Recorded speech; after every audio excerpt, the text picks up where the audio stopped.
वालेकुम प्यारे हुजूर, मेरा सवाल है, जब ये तीसरी जंग अजीम होगी और जब सब कुछ खत्म हो जाएगा तो जमात का हमें कुछ ना कहा सब कुछ खत्म हो जाएगा।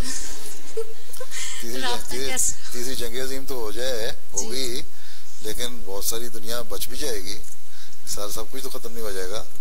सब कुछ खत्म नहीं तो फिर मुसलमान फरमाया है आग है पर आग से वो सब बचाए जाएंगे जो कि रखते हैं खुदा अज़्ज़वजल से प्यार। अल्लाह से प्यार करो, अल्लाह से ताल्लुक़ रखो, तो उस आग से जो जंग अज़ीम की आगे बचोगे।